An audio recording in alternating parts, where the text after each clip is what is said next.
வணக்கம். நீங்கள் இணைந்திருப்பது சமூகத்தின் மதிய நேர பிரதான செய்திகளோடு இணைந்து கொள்ளும் நான் டோரின் புஷ்பராஜா. விரிவான செய்திகளுக்குள் செல்வதற்கு முன்பதாக முதலில் தலைப்புச் செய்திகள். சீரற்ற வானிலை தீவிரம், உயிரிழப்பு 7 உயர்வு, ஒருவர் மாயம்.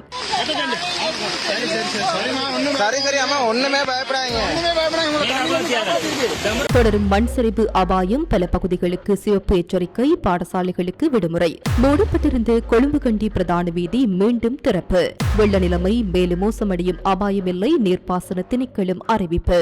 சீரற்ற வானிலை, புலமை பரிசில் மற்றும் உயர்தர பரீட்சைகள் குறித்து நாளை விசேட கலந்துரையாடல். பல பகுதிகளில் பலத்த மழை, சூறைக்காற்று, மீனவர்கள் கடலுக்கு செல்ல வேண்டாம் என எச்சரிக்கை. மின்சார கட்டணத்தில் எந்தவித மாற்றமும் மேற்கொள்ளப்படாது, வெளியான அறிவிப்பு. குறைபாடுகளை நீக்க புதிய திட்டம், அஸ்வசும தெரிவு முறையில் அதிரடி மாற்றம். போலீஸ் மாதிபர் தொடர்பில் சர்ச்சை கருத்து, சிக்கலில் சாகர காரியவசம் விசாரணைக்கு உத்தரவு. நீதிபதிகள் ஓய்வு வயது நீடிப்பு, இலங்கைக்கு சர்வதேச நீதிபதிகள் சங்கம் எச்சரிக்கை.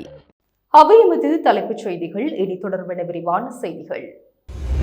நாட்டில் நிலவி வரும் சீரற்ற வானிலை மற்றும் அதனுடன் தொடர்புடைய அனர்த்தங்களால் உயிரிழந்தவர்களின் எண்ணிக்கை 7 அதிகரித்துள்ளதாக காவல்துறை தெரிவித்துள்ளது. மேலும் ஒருவர் காணாமல் போயுள்ளதாகவும் போலீசாரினால் அறிவிக்கப்பட்டுள்ளது. கட்டன் பொல்பட்டிய போலீஸ் பிரிவுக்கு உட்பட்டு மொரக்கேனக்கம பகுதியில் வீடு ஒன்றின் மீது மண் சரிவு ஏற்பட்டதில் அங்கு வசித்து வந்த 47, 58 மற்றும் 83 வயதுடைய 3 பெண்களும் 22 வயதுடைய இளைஞர் ஒருவரும் உயிரிழந்துள்ளதாக போலீஸ் தெரிவித்துள்ளது. வட்டவிளை ஞானானந்தகம வீதியில் மகாவலி கங்கைக்கு குறுக்காக அமைந்துள்ள பாலத்தின் மீது பயணித்த 53 வயதுடைய நபர் ஒருவர் வெள்ளப்பெருக்கில் அடித்து செல்லப்பட்டு உயிரிழந்துள்ளார். நாவலப்பட்டி சோளங்கந்த ஜன உதான கிராமத்தில் வர்த்தக நிலையம் ஒன்றின் மீது மண்மேடு சரிந்து வீழ்ந்ததில் 67 வயதுடைய நபர் ஒருவர் உயிரிழந்துள்ளதாக போலீஸ் குறிப்பிட்டுள்ளது. மேலும் நாவலப்பட்டி பஸ்பாகி கோரளி பகுதியில் வீடு ஒன்றின் மீது மண் சரிவு ஏற்பட்டதில் 67 வயதுடைய நபர் ஒருவர் உயிரிழந்துள்ளதாக அனைத்து முகாமைத்துவ நிலையத்தின் கண்டி மாவட்ட பிரதி பணிப்பாளர் இந்திய ரணவீர நேற்று உறுதிப்படுத்தினார். இதற்கிடையில் கிணிகத்தேனை அம்பகமுவ பகுதியில் 45 வயதுடைய நபர் ஒருவர் நீரில் அடித்து செல்லப்பட்டு காணாமல் போயுள்ளதாக போலீஸ் தெரிவித்துள்ளது. அவரை தேடும் பணிகள் தொடர்ந்து வருகின்றன. சீரற்ற வானிலை காரணமாக 3 காயமடைந்துள்ளதாக அனைத்து முகாமித்துவ நிலையம் மேலும் தெரிவித்துள்ளது. பாரிஸ் வாழ் மக்களே, உங்களின் பேராதரவை பெற்ற கல்யாணி மற்றும் அன்னபூரணி தயாரிப்புகள் இப்போது 2 கிளைகளிலும். பிடி கேஷன் கரி லாச்சப்பல், பிடி சூப்பர் ஸ்டோர் ஹார்லி கோனஸ். கண்டி, கேகாலை மற்றும் நுவரெலியா மாவட்டங்களின் பல பிரதேச செயலக பிரிவுகளுக்கு தொடர்ந்து மண் சரிவு தொடர்பான சிவப்பு எச்சரிக்கை விடுக்கப்பட்டுள்ளது. தேசிய கட்டிட ஆராய்ச்சி நிர்வாகத்தின் அறிவிப்பின்படி கண்டி மாவட்டத்தின் உடுத்தும்பரு, கங்க இகழ கொரளை மற்றும் பஸ்பாகி கொரளை ஆகிய பிரதேச செயலக பிரிவுகளுக்கும், கேகாலி மாவட்டத்தின் ஜட்டியாந்தோட்டை பிரதேச செயலக பிரிவுகளுக்கும் சிவப்பு எச்சரிக்கை விடுக்கப்பட்டுள்ளது. அத்துடன் நுவரெலியா மாவட்டத்தின் அம்பகமுவ மற்றும் நோர்வுட் ஆகிய பிரதேச செயலக பிரிவுகளுக்கு உட்பட்ட பகுதிகளிலும் மண் சரிவு அபாய எச்சரிக்கை தொடர்கின்றது. இதேவேளை நிலவும் சீரற்ற வானிலை காரணமாக கண்டி மற்றும் நுவரெலியா மாவட்டங்களில் உள்ள அனைத்து பாடசாலைகள் இன்று மூடப்பட்டுள்ளதாக மத்திய மாகாண கல்வி செயலாளர் மதுபாணி பியசேன தெரிவித்துள்ளார். மேலும் சீரற்ற வானிலை காரணமாக பேராதனை பல்கலைக்கழகத்தின் கல்வி செயற்பாடுகளை மறு அறிவித்தல் வரை தற்காலிகமாக இடைநிறுத்துவதற்கு பல்கலைக்கழக நிர்வாகம் நடவடிக்கை எடுத்துள்ளது. பாறைச்சரிவு காரணமாக கடுகண்ணாவு பகுதியில் தற்காலிகமாக மூடப்பட்டிருந்த கொழும்பு கண்டி பிரதான வீதி போக்குவரத்திற்காக மீண்டும் திறக்கப்பட்டுள்ளது. நேற்று நிலவிய சீரற்ற வானிலை காரணமாக கண்டி கொழும்பு பிரதான வீதியின் கீழ்கடுகண்ணாவு பகுதியில் பாறை சரிவு ஏற்பட்டதுடன் இதன் காரணமாக கனி, தென்ன மற்றும் கடும்நாவு இடையிலான வீதி பகுதியை தற்காலிகமாக மூட போலீசார் நடவடிக்கை எடுத்திருந்தனர். அதன் பின்னர் வானிலை சீரடைந்ததை தொடர்ந்து தேசிய கட்டிட ஆராய்ச்சி நிறுவனத்தின் பரிந்துரைகளுக்கு அமைவாக இன்று காலை 6 மணி முதல் அந்த வீதி மீண்டும் போக்குவரத்திற்காக திறக்கப்பட்டதாக போலீசார் தெரிவித்தனர். இதேவேளை மண்மேடு இடிந்து விழுந்ததால் தற்காலிகமாக மூடப்பட்ட கட்டன், கிணிகத்தேனை வீதி மற்றும் ஹெம்மாதகம கம்பளை வீதி ஆகியவை மீண்டும் போக்குவரத்திற்காக திறக்கப்பட்டுள்ளதாக போலீஸ் தெரிவித்துள்ளது. நாட்டில் தற்போது நிலவும் வெள்ள நிலைமை மேலும் அதிகரிக்கும் அபாயமில்லை என நீர்ப்பாசன திணைக்களம் தெரிவித்துள்ளது. நீரியல் மற்றும் அனர்த்த முகாமைத்துவ பணிப்பாளர் பொறியியலாளர் எல்.எஸ். சூரிய பண்டார இன்று காலை ஊடகங்களுக்கு கருத்து தெரிவிக்கும் போதே இதனை தெரிவித்தார். கடந்த 24 மணித்தியாலங்களில் சில பகுதிகளில் மழை பெய்திருந்த போதிலும் பெரும்பாலான பகுதிகளில் மழைப்பொழிவு குறைவடைந்துள்ளதாக அவர் குறிப்பிட்டார். இதற்கமைய மகாபலி கங்கையின் நாவலப்பிட்டி மற்றும் பேராதனி பகுதிகளில் நீர்மட்டம் படிப்படியாக குறைந்து வருவதாகவும் அவர் தெரிவித்தார். அத்துடன் களனி கங்கையின் மேற்பகுதிகளான கித்துல்கல மற்றும் நோர்கோட் பகுதிகளிலும் நீர்மட்டம் குறைந்து வருவதாக கூறிய அவர், கித்துல்கல பகுதியில் சிறிய அளவு அதிகரிப்பு பதிவாகியிருந்தாலும் அது அபாயகரமான நிலைமை அல்ல என தெரிவித்தார். அவிசாவளி, லென்கோஸ் மற்றும் ஹேங்வெல்ல உள்ளிட்ட தாழ்நில பகுதிகளில் களனி கங்கையின் நீர்மட்டம் குறைந்து வருவதால் குறித்த ஆற்றை அண்மித்த பகுதிகளில் வெள்ள நிலைமை மேலும் தீவிரமடையும் சாத்தியம் இல்லை எனவும் அவர் கூறினார். இதேவேளை களுகங்கையை சூழவுள்ள ரத்தினபுரி மற்றும் மில்லகந்த பகுதிகளிலும் நீர்மட்டம் படிப்படியாக குறைந்து வருவதால் அந்த ஆற்றுப்படுகையில் வெள்ள அபாயம் ஏற்படுவதற்கான அறிகுறிகள் இல்லை என சூரிய பண்டார தெரிவித்தார். நீல்வலா கங்கை மற்றும் கிங்கங்கையை சுற்றியுள்ள பகுதிகளில் குறிப்பிடத்தக்க மழைப்பொழிவு பதிவாகவில்லை என்றும் இன்று 25 மில்லிமீட்டருக்கும் குறைவான மழையே எதிர்பார்க்கப்படுவதாகவும் அவர் குறிப்பிட்டார். இதனால் குறித்த ஆறுகளின் நீர்மட்டம் சிறிதளவு அதிகரித்தாலும் வெள்ள அபாயம் ஏற்படாது என அவர் மேலும் தெரிவித்தார். அத்துடன் அத்தனகல ஓயா மற்றும் மகா ஓயா ஆகியவற்றின் நீர்மட்டங்களும் தற்போது குறைந்து வருவதுடன் அவை அபாய நிலையை எட்டவில்லை எனவும் நீரியல் மற்றும் அனர்த்த முகாமைத்துவ பணிப்பாளர் தெரிவித்தார். நாட்டில் நிலவும் சீரற்ற வானிலை நிலைமைகளுக்கு மத்தியில் எதிர்வரும் தரம் 5 புலமை பரிசில் பரீட்சை மற்றும் கல்வி பொது தராதர உயர்தர பரீட்சை ஆகியவற்றின் ஏற்பாடுகள் தொடர்பில் நாளை விசேட கலந்துரையாடல் ஒன்று நடைபெறவுள்ளது. வளிமண்டலவியல் திணைக்களம், அனர்த்த முகாமைத்துவ மத்திய நிலையம் மற்றும் பரீட்சைகள் திணைக்களம் ஆகியவற்றின் பிரதிநிதிகள் பங்கேற்கும் வகையில் இந்த கலந்துரையாடல் ஏற்பாடு செய்யப்பட்டுள்ளது. நிலவும் மழையுடனான வானிலை காரணமாக பரீட்சை நடவடிக்கைகளில் ஏற்படக்கூடிய பாதிப்புகள் மற்றும் அவற்றை எதிர்கொள்வதற்கான அடுத்த கட்ட நடவடிக்கைகள் தொடர்பில் இதன்போது ஆராயப்பட உள்ளதாக வளிமண்டலவியல் திணைக்களத்தின் பணிப்பாளர் நாயகம் அஜித் விஜயமான தெரிவித்துள்ளார். எதிர்வரும் நாட்களில் மழையின் தாக்கம் தற்காலிகமாக அதிகரித்துள்ள போதிலும் ஆகஸ்ட் மாதம் பொதுவாக மழை குறைவான காலப்பகுதி எனவும் அவர் குறிப்பிட்டுள்ளார். அத்துடன் பருவக்காற்றின் தீவிரத்தினால் ஏற்பட்டுள்ள இந்த நிலைமை தற்காலிகமானது எனவும் எதிர்வரும் 6, 7 மற்றும் 8ஆம் தேதிகளுக்கு பின்னர் மழை ஓரளவு குறைவடையும் எனவும் அவர் தெரிவித்துள்ளார். உயர்தர பரீட்சைகள் எதிர்வரும் 10ஆம் தேதிக்கு பின்னரே ஆரம்பமாக உள்ளதால் அதற்குள் தற்போதைய வானிலை தாக்கம் குறைவடையும் என எதிர்பார்ப்பதாகவும் அவர் கூறியுள்ளார். மேலும் எதிர்வரும் 6ஆம் தேதிக்கு பின்னர் பசிபிக் பெருங்கடல் பகுதியில் உருவாகும் சூறாவளி நிலைமையின் தாக்கத்தினால் நாட்டின் சில பகுதிகளில் மழை வீழ்ச்சி ஓரளவு அதிகரிக்கக்கூடும் எனவும் அஜித் விஜயமான தெரிவித்துள்ளார். Blue ocean group of companies இலங்கையின் வளர்ச்சியோடு உங்கள் வாழ்க்கையையும் உயர்த்துகிறோம். நாட்டின் பல பகுதிகளில் இன்று மழையுடனான வானிலை தொடரும் நிலையில் பலத்த காற்று மற்றும் கொந்தளிப்பான கடல் நிலைமை காரணமாக தெற்கு கடற்பரப்புகளுக்கு சிவப்பு எச்சரிக்கை விடுக்கப்பட்டுள்ளதாக வளிமண்டலவியல் திணைக்களம் தெரிவித்துள்ளது.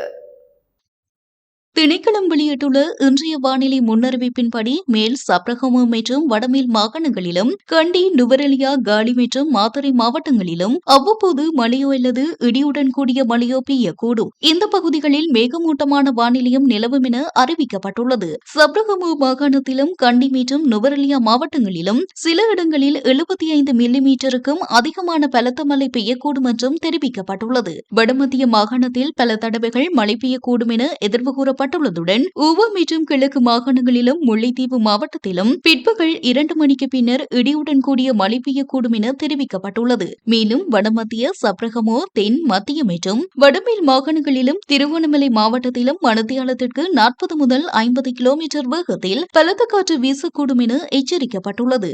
இடியுடன் கூடிய மழை பெய்யும் வேளைகளில் மின்னல் தாக்கம் மற்றும் தற்காலிக பலத்த காற்று காரணமாக ஏற்படக்கூடிய ஆபத்துக்களை தவிர்க்க தேவையான முன்னெச்சரிக்கை நடவடிக்கைகளை மேற்கொள்ளுமாறு பொதுமக்களிடம் வளிமண்டலவியல் திணைக்களம் வேண்டுகோள் விடுத்துள்ளது. இதற்கிடையில் பலத்த காற்று மற்றும் கொந்தளிப்பான கடல் நிலைமை காரணமாக காலி முதல் ஹம்பாந்தோட்டை ஊடாக பொத்துவில் வரையிலான கடற்பரப்புகளுக்கு சிவப்பு எச்சரிக்கை அறிவித்தல் விடுக்கப்பட்டுள்ளது.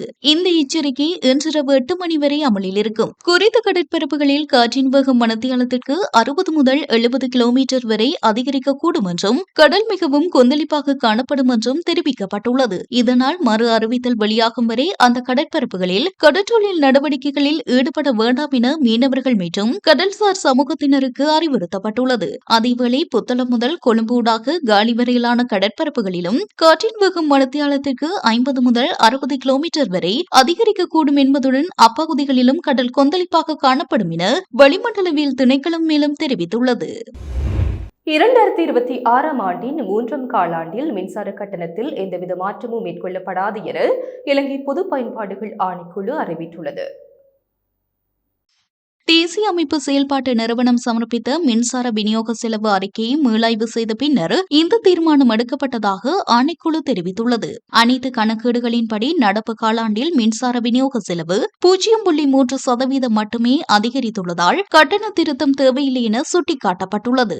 இதன்படி கடந்த 2வது காலாண்டில் நடைமுறையில் இருந்த மின்கட்டண முறைமையே தொடர்ந்து அமலில் இருக்கும். மேலும் நிலக்கரியின் தர பிரச்சினையால் இந்த ஆண்டின் முதல் காலாண்டில் ஏற்பட்ட 3366 மில்லியன் ரூபாய் மேலதிக செலவை மின் உற்பத்தி செலவிலிருந்து நீக்க நடவடிக்கை எடுக்கப்பட்டுள்ளதாகவும் நுகர்வோருக்கு கூடுதல் சுமை ஏற்படாத வகையில் இந்த முடிவு எடுக்கப்பட்டுள்ளதாகவும் பொது பயன்பாடுகள் ஆணைக்குழு தெரிவித்துள்ளது. ஹஸ்வசும டெல்புரி திட்டத்தின் கீழ் பயனாளிகளை தெரிவு செய்வதற்காக முன்மொழியப்பட்டுள்ள புதிய முறைமை குடும்பங்களின் சமூக பொருளாதார பாதிப்பு நிலைமைகளை அடிப்படையாக கொண்டு மதிப்பீடு செய்யப்படும் என அறிவிக்கப்பட்டுள்ளது. நாடாளுமன்ற வழிவகைகள் பற்றிய குழுவின் தலைவர் விஜயஸ்ரீ பஸ்நாயக்க தலைமையில் அண்மையில் நடைபெற்ற கூட்டத்திலேயே இது தொடர்பில் ஆராயப்பட்டது. குடும்பத்தின் வாழ்வாதார பாதுகாப்பு, குடும்ப உறுப்பினர்களின் எண்ணிக்கை, முதியோர்கள், மாற்றுத்திறனாளிகள், நாட்பட்ட நோயாளிகள், இருப்பிட வசதி, அடிப்படை சேவைகளுக்கான வாய்ப்புகள் மற்றும் கடன்பாடுகள் ஆகிய சமூக பொருளாதார காரணிகள் புதிய தெரிவில் கருத்தில் கொள்ளப்படவுள்ளன. தற்போதைய தெரிவு செயல்பாட்டில் உள்ள குறைபாடுகளை நிவர்த்தி செய்யும் வகையில் ஏற்கனவே உள்ள அளவுகோல்களை மறுபரிசீலனை செய்ய நாடாளுமன்ற குழு அதிகாரிகளுக்கு அறிவுறுத்தியிருந்தது. நிபுணர் குழுவால் பரிந்துரைக்கப்பட்ட இந்த புதிய முறைமையின் பயனுள்ள தன்மையை ஆராய்வதற்காக தேர்ந்தெடுக்கப்பட்ட சில மாவட்டங்களில் முன்னோடி திட்டத்தை நடத்த நலன்புரி நன்மைகள் சபை தீர்மானித்துள்ளது. போலீஸ் மா அதிபர் பிரியந்த வீரசூரிய குறித்து ஸ்ரீலங்கா பொதுஜன பெரமுனவின் பொதுச் செயலாளர் சாகர காரியவசம் வெளியிட்ட கருத்துக்கள் தொடர்பில் விசாரணைக்கு உத்தரவிடப்பட்டுள்ளதாக பொதுமக்கள் பாதுகாப்பு அமைச்சர் ஆனந்த விஜயபால தெரிவித்துள்ளார்.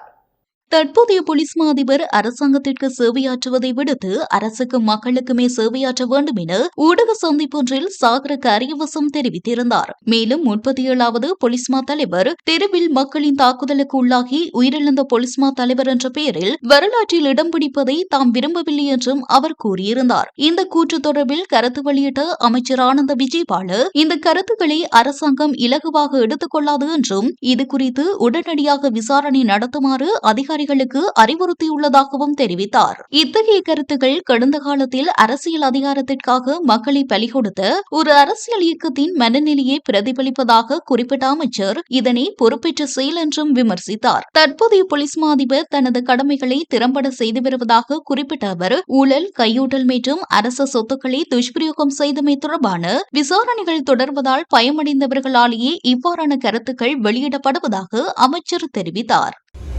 நீதிபதிகளின் ஓய்வு பெறும் வயதை 2 வருடங்களால் அதிகரிப்பது உள்ளிட்ட முன்மொழிவுகளை உள்ளடக்கிய புதிய அரசியலமைப்பு திருத்தச் சட்ட மூலத்திற்கு அமைச்சரவை அங்கீகாரம் வழங்கியுள்ளதாக நீதி அமைச்சர் கர்ஷன நாணயக்கார தெரிவித்துள்ளார்.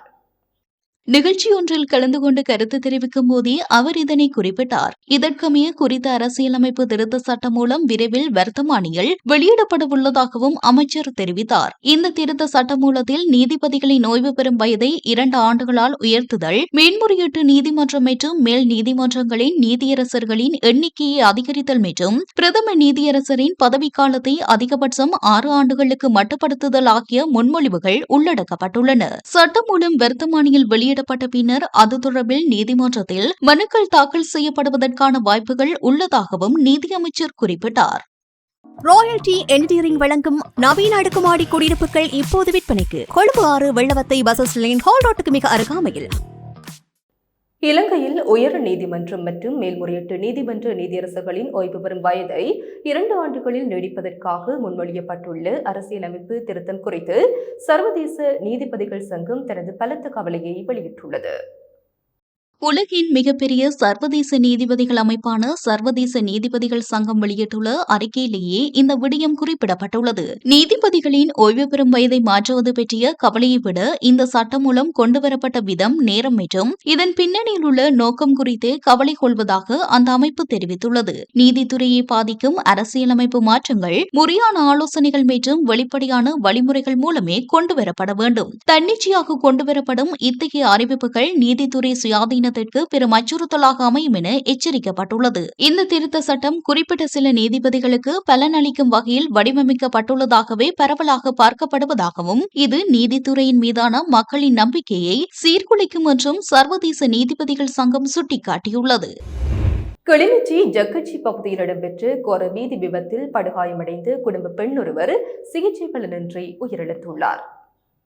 நேற்று பிற்பகல் 12 மணியளவில் இடம்பெற்ற இந்த விபத்தில் வீதியில் நின்று கொண்டிருந்த பெண் மீது அதே திசையில் பின்னால் வந்த ஹைஸ்ட்ரக் வாகனம் மோதியதில் அவர் படுகாயமடைந்துள்ளார். விபத்தில் காயமடைந்த அவர் உடனடியாக கிளிநொச்சி பொது வைத்தியசாலையில் அனுமதிக்கப்பட்ட நிலையில் சிகிச்சை பலனின்றி உயிரிழந்துள்ளார். உயிரிழந்தவர் கிளிநொச்சி பழைப்பகுதியைச் சேர்ந்த 49 வயதுடைய சந்திரன் சசிகலா என அடையாளம் காணப்பட்டுள்ளார். இவர் 30 ஆண்டுகளுக்கு மேலாக பல்வேறு சமூக மட்ட அமைப்புகளில் பணியாற்றியவர் என தெரிவிக்கப்படுகிறது. உயிரிழந்தவரின் சடலம் உடற்கூற்று பரிசோதனைகளுக்காக கிளிநொச்சி பொது வைத்தியசாலையில் வைக்கப்பட்டுள்ளதுடன் பரிசோதனைகள் நிறைவடைந்த பின்னர் உறவினர்களிடம் ஒப்படைக்கப்பட உள்ளது. சம்பவம் தொடர்பான மேலதிக விசாரணைகளை பளை போலீசார் முன்னெடுத்து வருகின்றனர். இத்துடன் சமூகத்தின் மதிய நேர பிரதான செய்திகள் நிறைவு பெறுகின்றன. தொடர்ந்தும் சமூகத்தோடு இணைந்தீர்கள். எமது RIP பேச்சுக்கு கிடைத்த மரண அறிவித்தல்கள். ஜெர்மனியை பிறப்பிடமாகவும் வதிவிடமாகவும் கொண்டிருந்த திரு வலண்டைன் ஸ்டெஃபான் அவர்கள் 27/7/2026 திங்கட்கிழமை அன்று இறைவனடி சேர்ந்தார். கண்டியை பிறப்பிடமாகவும் கனடாவை வதிவிடமாகவும் கொண்டிருந்த திரு சுரேந்திரநாத் செல்லத்துறை அவர்கள் 2/8/2026 ஞாயிற்றுக்கிழமை அன்று இறைவனடி சேர்ந்தார். யாழ்ப்பாணம் புங்குடுதீவை பிறப்பிடமாகவும் யாழ்ப்பாணம், கொழும்பு, இந்தியா, சென்னை மற்றும் ஓமான், மஸ்கட் ஆகிய இடங்களை வாழ்விடங்களாகவும் கொண்டிருந்த திருமதி சத்யபாமா சத்குருநாதன் அவர்கள் 3/8/2026 திங்கட்கிழமை அன்று இறைவனடி சேர்ந்தார். யாழ்ப்பாணம் ஏழாலை வடக்கு ஏழாலையை பிறப்பிடமாகவும் நோர்வே ஒஸ்லோவை வதிவிடமாகவும் கொண்டிருந்த திரு சங்கரப்பிள்ளை ரத்னேஸ்வரன் அவர்கள் 3/8/2026 திங்கட்கிழமை அன்று இறைவனடி சேர்ந்தார். மேலே அறிவிக்கப்பட்ட அனைத்து மரண அறிவித்தல் இறுதிக்கிரியை பற்றிய தகவல்களை அறிந்து கொள்ள ரிப் பேஜை பார்வையிடுங்கள். இதற்கான லிங்க் கீழிருக்கும் டிஸ்கிரிப்ஷனில் பார்வையிடலாம். இது போன்ற செய்திகளை தெரிந்து கொள்ள சமூகம் நியூஸ் சேனலை சப்ஸ்கிரைப் செய்து அருகில் உள்ள பெல் பட்டனை கிளிக் செய்யுங்கள். மேலும் இது போன்ற செய்திகளை உடனுக்குடன் தெரிந்து கொள்ள சமூகமீடியா.com என்ற இணையதளத்தின் வாயிலாகவும் எங்களுடன் இணைந்திருங்கள்.